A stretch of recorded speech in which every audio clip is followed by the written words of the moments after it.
I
can't do it.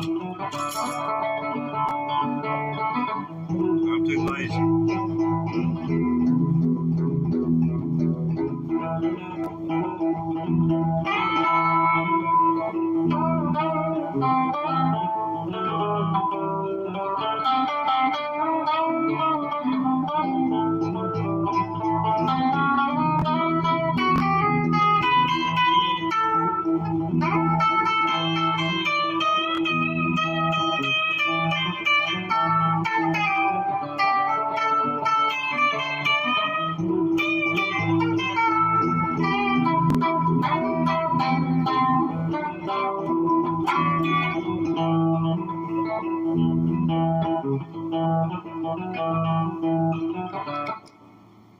ever thought about doing this, do it while you're still able to get around.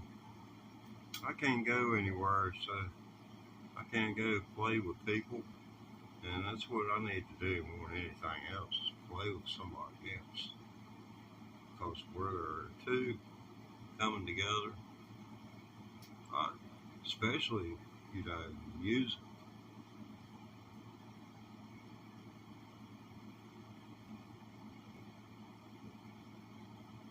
Well, procreation too, but I was going to leave that out. But I heard that.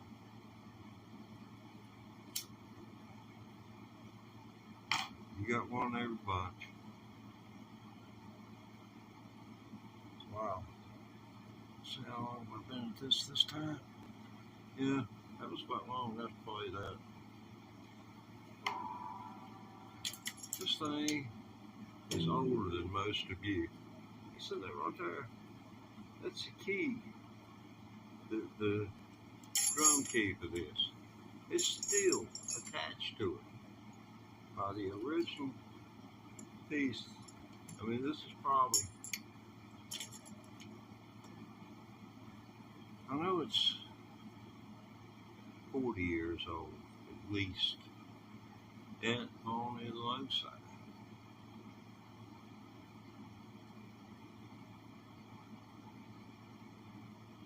Because I know for a fact it's over 35.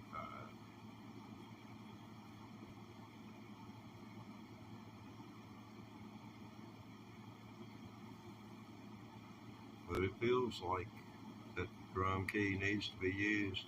It's used to see these drum heads. Look, there's a little nut right here, and this ring around the edge here. This ring here applies pressure via the turning these nuts on this screw, which pulls this down toward the bottom, applying pressure to the top.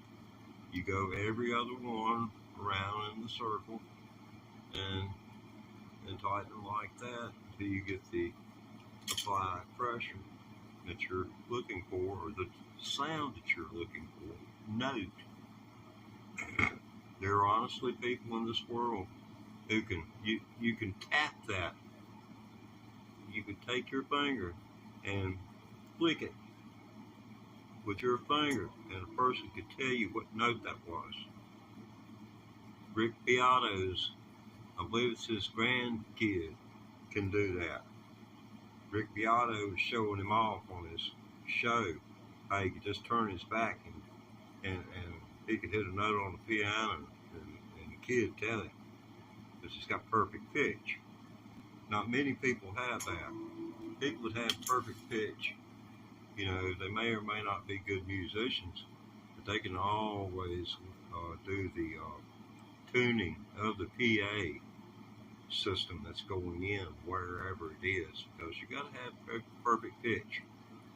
When he puts a word, I've worked with one person like that in my lifetime, and it was amazing what he did with, this is back in the days where, they had, big amps was the thing. You didn't bring a little Princeton, and, plug it in, and that was it.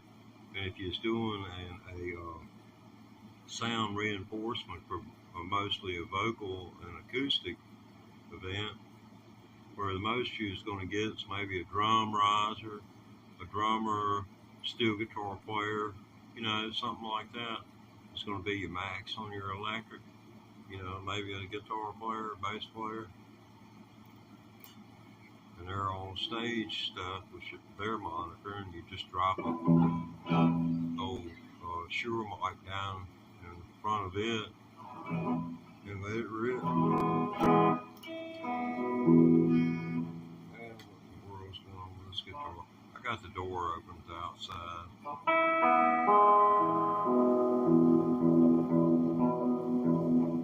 And if that string isn't out of tune,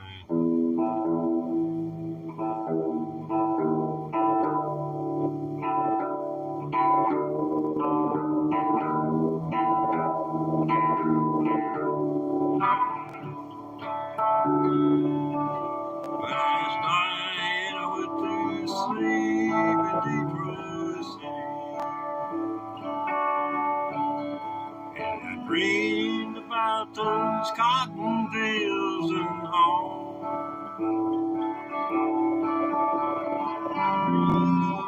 I can't pull that off these days.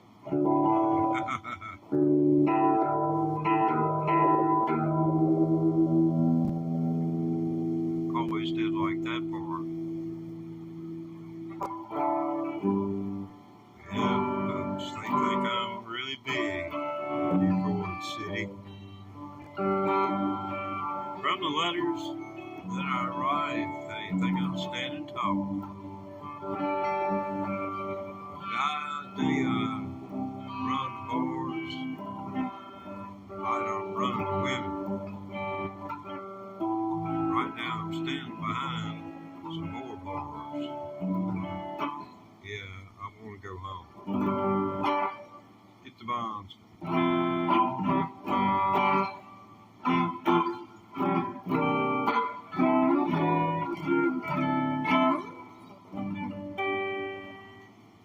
Good. This, I figured I'd turn this into a, I don't know. It's went so many ways. It's become so twisted. I came on initially at the behest of YouTube to play live, do it live instead of, just posting, my blog of learning to play the electric guitar and how I practiced each day. And then it turned into a talk 'em up and trying to motivate other people to pick up a musical instrument. And it's still that. And it'll always be about that. But that was my goal initially, is because I could do it. I was willing to put myself out there to show others, hey, an old person can take something like that and turn it into something in that length of time. Hey, I might actually get pretty good. That's what I'm trying to send in the form of a message. Not doing a very good job, I'll take it.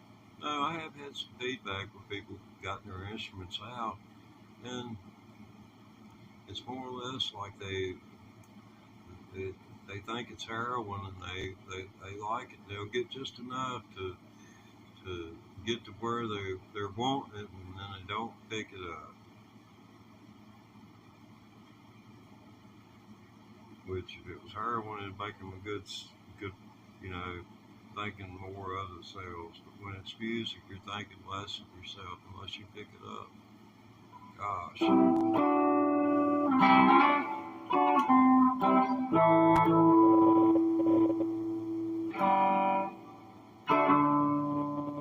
Yeah, all that was coming off the bridge pickup a while ago.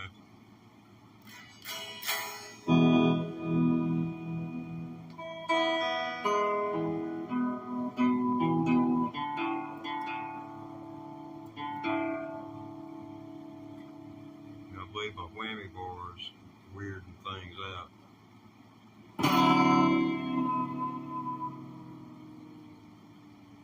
Yeah, you got to really crank your volume to make this thing do what it wants to do. That's what I was noticing with Hendrix playing the Star Spangled Banner on because guy was a stage manager at Woodstock. Was telling the tale when and it's in the movie where he tells Jimmy, you're gonna have to come up with something special. And that's when Hendrix, did what he did when he did the Star Spangled Banner. Made it sound like explosions.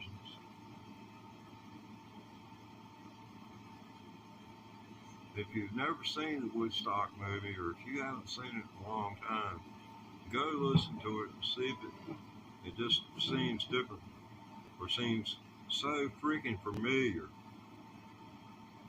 It's what you're seeing now. And we were peaceful.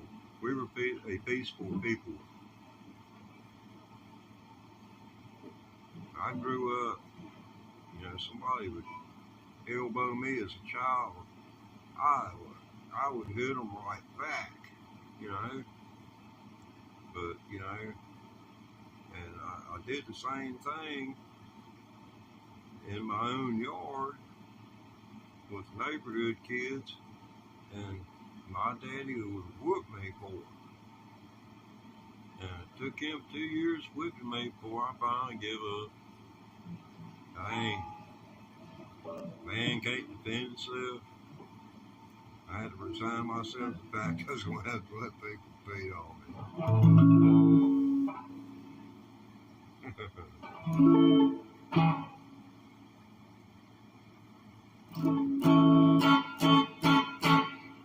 Yeah, I watched him take one to the mug.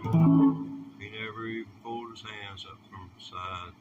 But this dude who was his friend, he knew how to handle himself. He's standing right. He was immediately right between them. Took his palms in his hands. He